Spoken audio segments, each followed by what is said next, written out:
4 members of the president's Homeland Security Advisory Council just walked off the job, and now we know exactly why. They say they couldn't stomach the administration's now retracted policy of separating families at the border, and they say they were left out of the decision-making. We've obtained a copy of their resignation letter, which reads, quote, were we consulted, we would have observed that routinely taking children from migrant parents was morally repugnant, counterproductive, and ill-considered. We cannot tolerate association with the immigration policies of this administration, nor the illusion that we are consulted on these matters.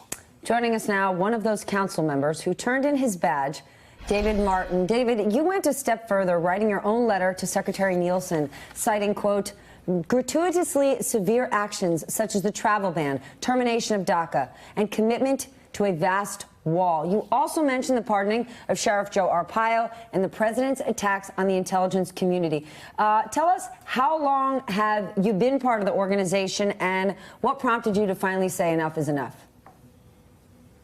I'm sorry, I didn't hear that. How long had we been considering that? Yes.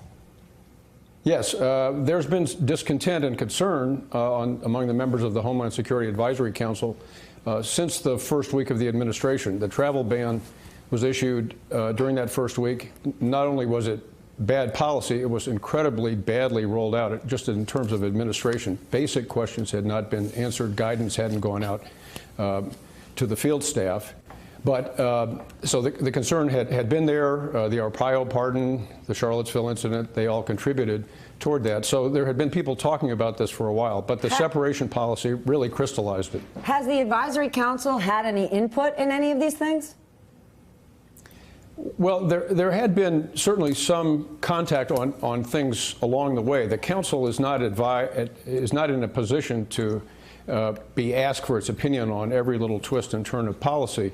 But we felt that this particular one was such a major change, such an intrusion on basic American values, family values, such a harsh measure that it should have been brought to us, and had there been any kind of consultation of that kind, the administration would have been put on better notice about the kind of reaction that was on its way, that did eventually come, and that caused them to turn around their policy. But some have questioned, well, why didn't we act earlier?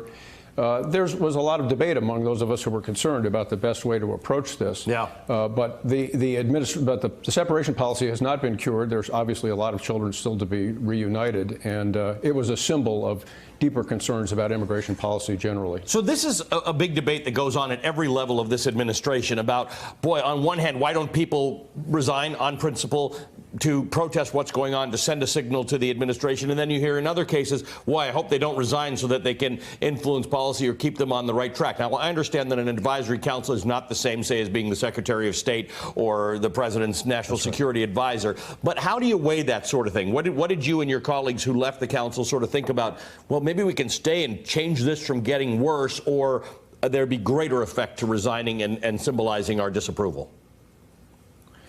That's right. I have a lot of my former students who are in government, in career positions, have asked me about what to do. I've usually encouraged them to stay to help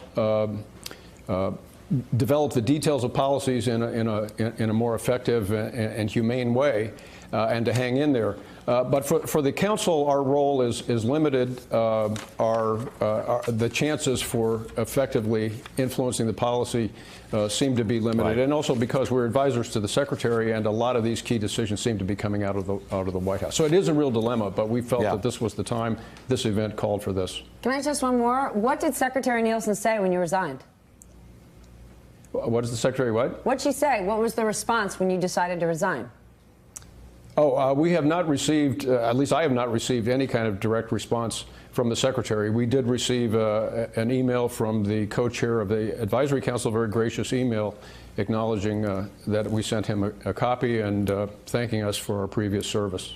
Hey, MSNBC fans, thanks for checking out our YouTube channel. Subscribe by clicking on that button down there, and click on any of the videos here to watch the latest interviews and highlights. You can get more MSNBC for free every day with our newsletters. Just visit msnbc.com/newsletters to sign up now.